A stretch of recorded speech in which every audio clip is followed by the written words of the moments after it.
This is Griff's Place.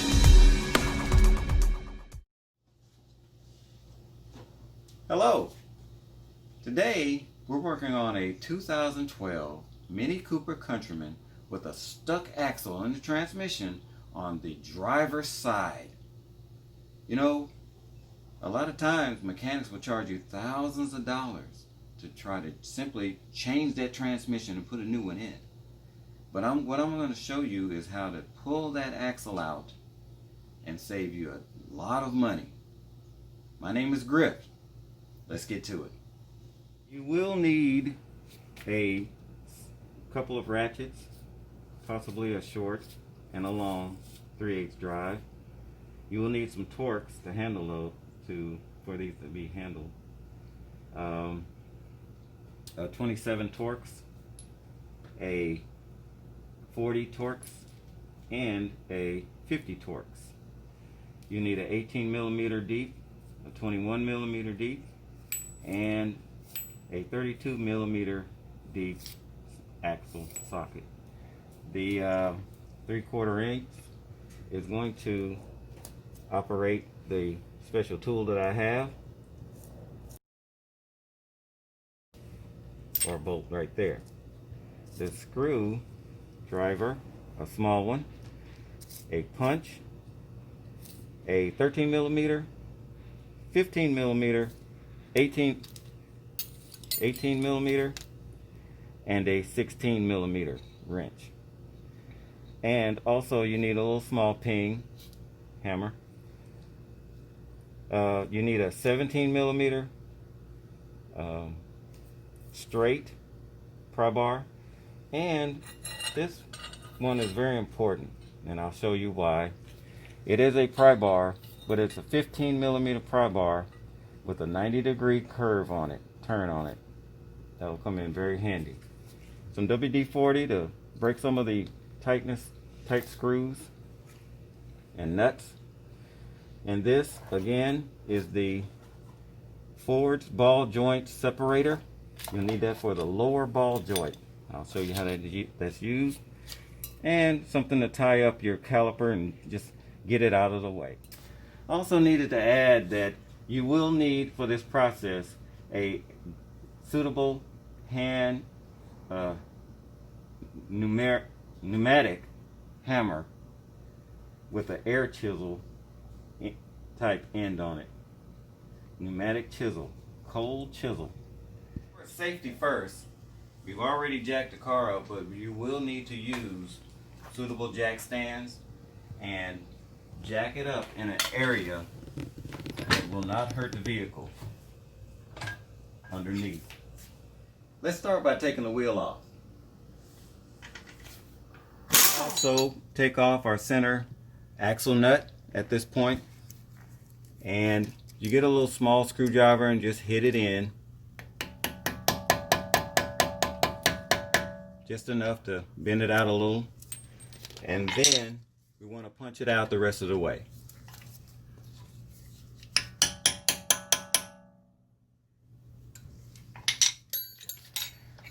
And notice that it has two sides on this 2012 Mini Cooper.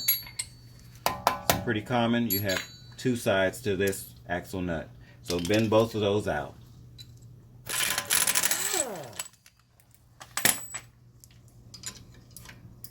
Now let's take off our caliper.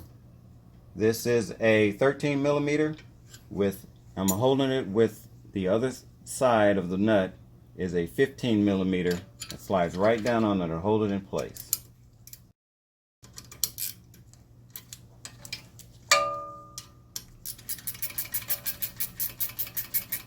Before we take this caliper off though, we need to take this wear indicator out. And so we just pop it off the bleeder, take it out of the bracket right here. It's popped out, and then we take it out of the actual pad itself, and we'll take a little small screwdriver here, just sort of angle that out.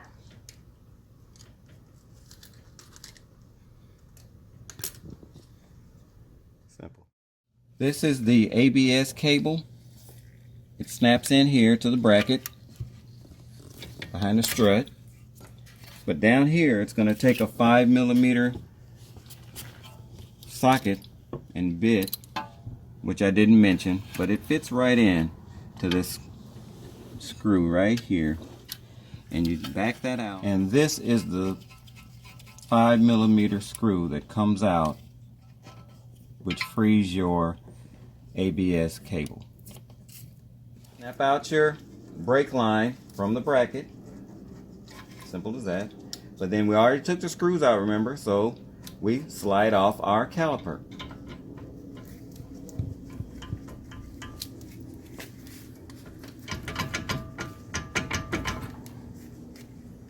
Now we want to hang this out of the way, so pick a suitable place on the spring.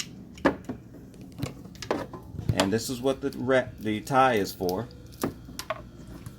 It was in the picture, but I probably failed to mention it. And this one's in particular is reusable, so I just snap it in, snap it out. And you just kind of hang it out of the way on that strut spring.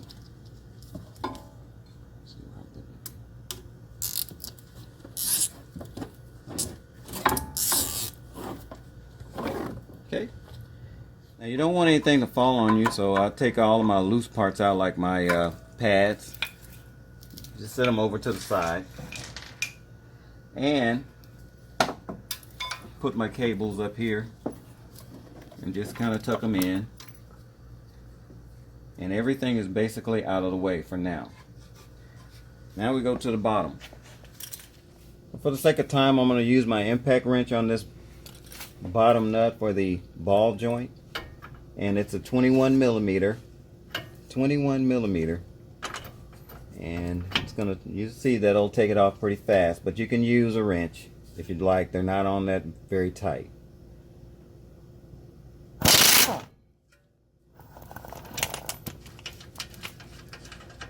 There's no pins to get out or anything. Next we'll hook up our joint separator and tighten down on it.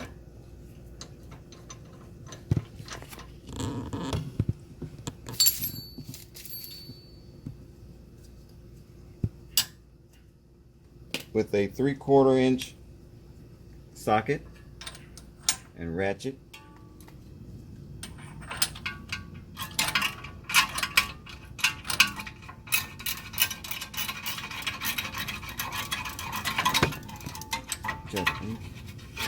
It's done already.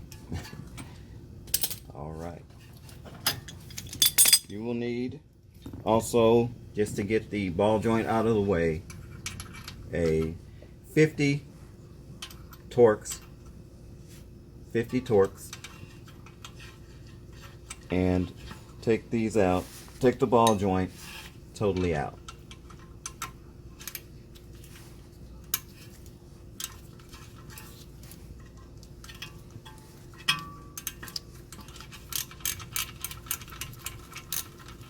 Your control arm down and out, and wiggle your ball joint out. Okay, next we'll get the tie rod end off, which is a 18mm.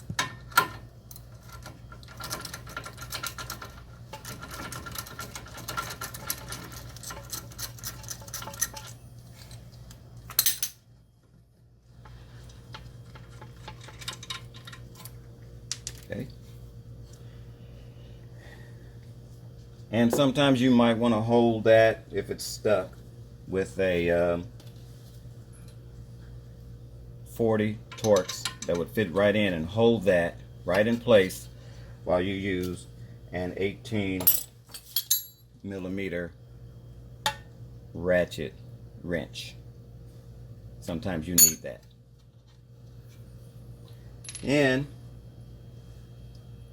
you would actually tap on it right here, and this will just drop down. Oops, it dropped down already.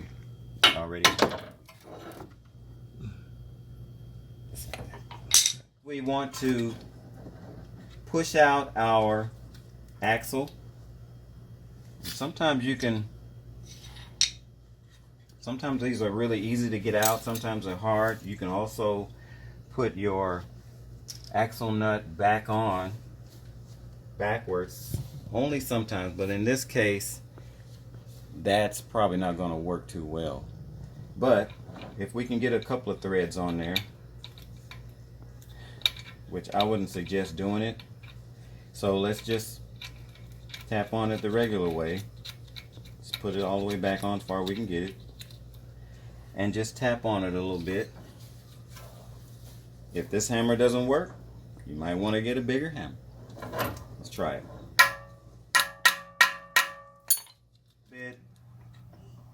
It comes right out.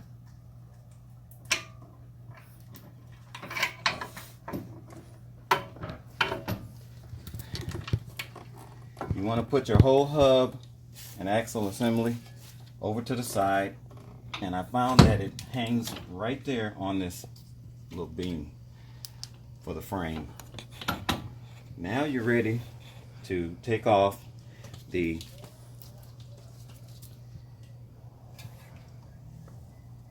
sway bar, or the sway bar, and I've already loosened it up. And on the other side, it's going to take a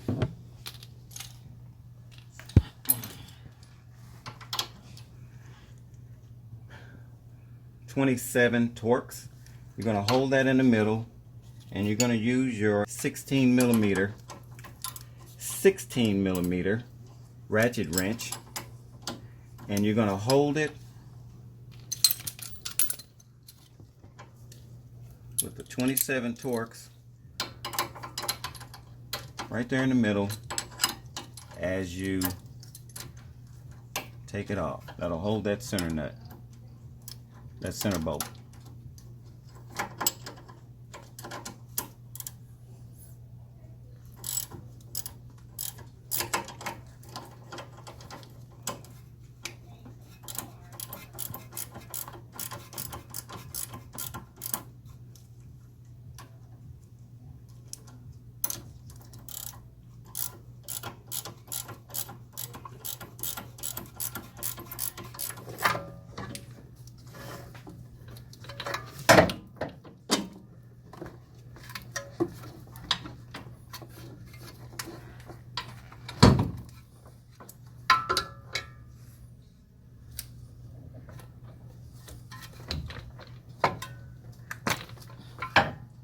Now we have a clear view of what we need to do to get the rest of the axle out.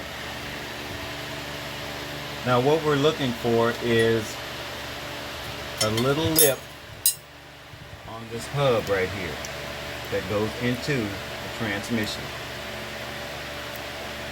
Any one of these right here that sticks up. This is where this special tool comes in, our pry bar. You want to get that behind there. Get it locked in as such. But we need something to add pressure to the top. So we need a second pry bar.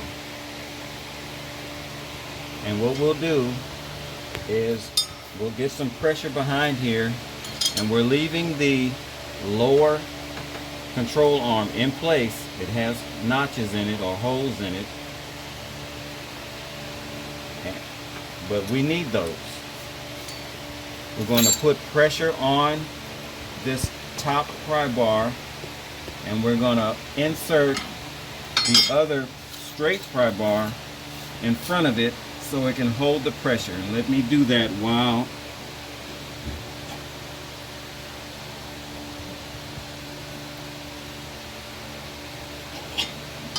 hold that.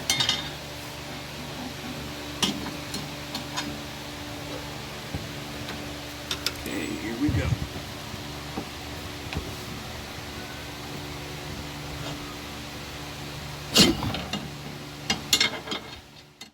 Once that's in place, you have pressure at the top, and we're just gonna tap on it with the hammer a little bit on the bottom one just to get it up in there and make sure it stays.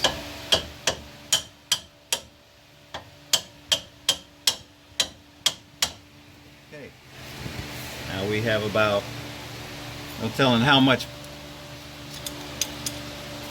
many foot-pounds we have on there. Hopefully it's about over 100. But that's the key to getting this out. We have to have level pressure at the top, and we'll start working on it from the bottom. Now this part of the procedure, this is where our pneumatic hammer comes in place with a cold chisel on the end tip. We want to go up with it, straight up, make a notch, and then we're going to angle it out about 45 degrees or so and push on it towards outward from the motor, from the transmission outward. So here we go. So let's get a notch going straight up first, and then we'll get a 45-degree notch going out from the transmission.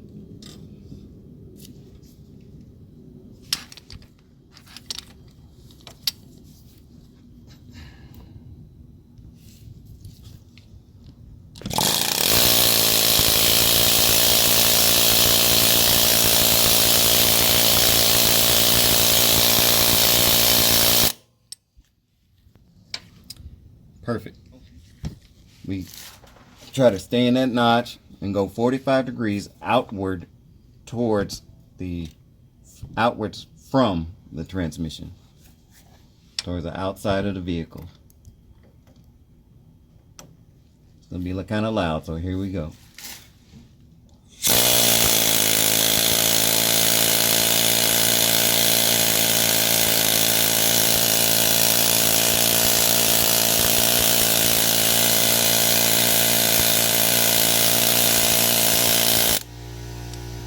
And pushed it straight out in a level fashion to where it just popped right out.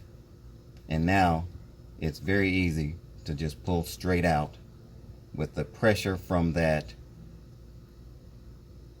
pry bar at the top.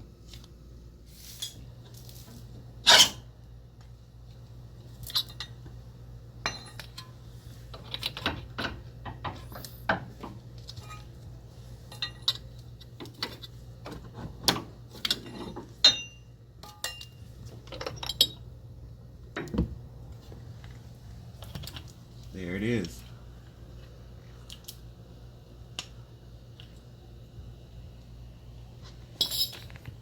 Now, of course, when you get your new axle, it may or may not come with a new center nut, but it would be good to have a new center nut from the factory to put back on here. And tighten everything back to factory specifications.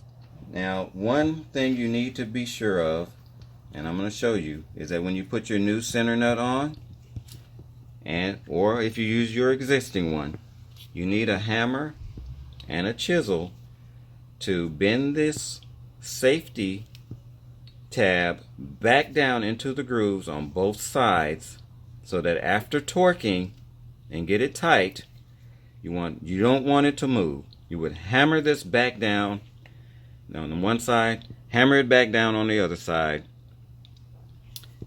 and bend those so this center nut does not turn, and you're done.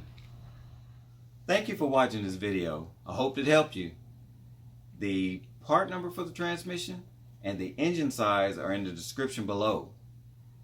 And once again, thank you for watching. If you liked it, please hit like, and I'll see you next time.